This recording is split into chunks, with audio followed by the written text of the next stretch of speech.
Greetings, my friends. Please consider supporting me in my war to save pop culture by subscribing to my channel and possibly even becoming a channel member for exclusive videos, access to Doomcock emojis, and more. And if you like this video in particular, please consider using the new Super Thanks feature and putting a tip in the tip jar located next to the like buttons down at the bottom of the video. Thank you for watching, and now, on to the video.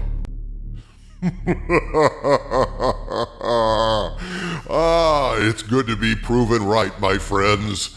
I have been railing against Star Trek Picard Season 3 for months now.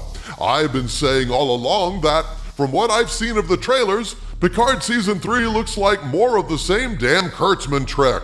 Dark, ugly, full of pew-pew shootouts and dumbass dialogue that resembled a remake of Star Trek Nemesis, only with Shinzon having more hair, less charm, and boobs.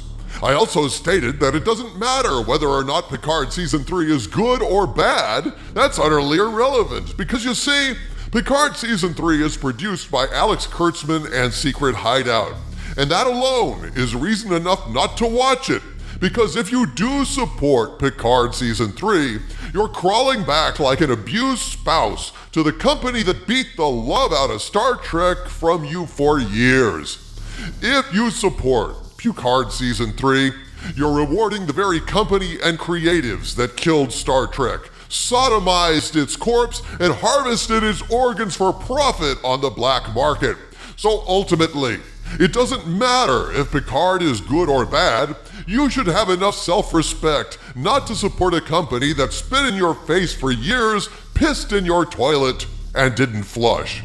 And even though the quality of the show doesn't matter for that reason, it appears from this early review published on Engadget.com that Picard Season 3 is a steaming pile of total shit.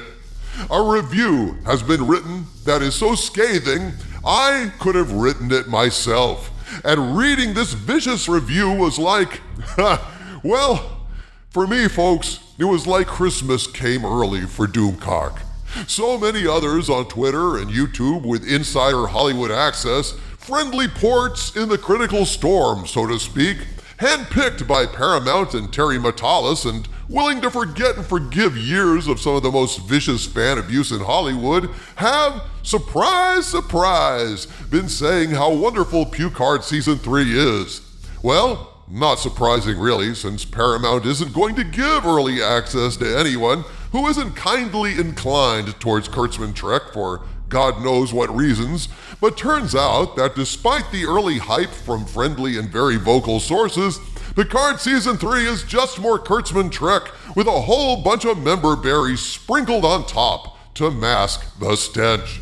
Now, all along I stated just from watching the trailer, since I do not have insider contacts nor am I a friendly cheerleader for Hollywood, I said that the trailer looked like ass and sucked harder than a thirsty senorita in a Tijuana donkey show.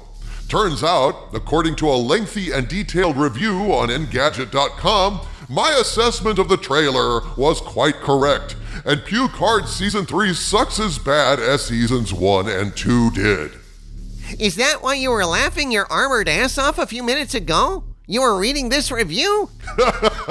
Indeed, yes, Harvey Cthulhu. And I have to say, I tip my helmet to Daniel Cooper, who wrote a review so thoroughly vicious, it's like something I would have written myself. I mean, I will probably review just the first episode because fans will want me to put my own review out there, but holy shit, Daniel Cooper nailed it to the wall and stated pretty much everything I was saying. I mean, dear God in heaven, the name of the review is, Don't Watch Star Trek Picard Season 3, It Will Only Encourage Them. And that is exactly what I've been saying for months, ever since they announced the stunt casting of the remaining Next Generation crew on the USS Memberberry F. If Picard Season 3 is a success, it can only benefit Secret Hideout, whose license to butcher and kill Star Trek is about to expire. If this memberberry souffle is a success somehow, Kurtzman could claim credit and maybe get the license back, which would be the death of Star Trek forever. The only way to save it is to pry the franchise out of Secret Hideout's death grip and give it to writers who can write and who understand Star Trek. But enough of this. Let us revel in some choice quotes from this most scathing and brutal of reviews on Engadget.com. Damn, it was so cathartic for me to read, it was almost like I wrote it myself. In this article, Engadget leads with, quote, "The following article contains spoilers for earlier Star Trek properties, but doesn't reveal specific spoilers about Star Trek Picard Season 3, not that you should be watching it anyway." Bloody hell, what a promising start, Doomcock.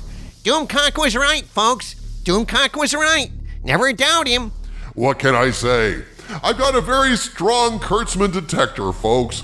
The article states, quote, "Season 3 was sold as something of a course correction for Picard after its first two deeply unpopular runs. It ditched all but Raffi from the roster of original characters created for it, and instead pulled in the stars from Star Trek The Next Generation. Unfortunately, while we have the other Next Generation stars, the creative team of executive producer Alex Kurtzman and showrunner Terry Matalas didn't bother to grab any of that show's lightness of tone.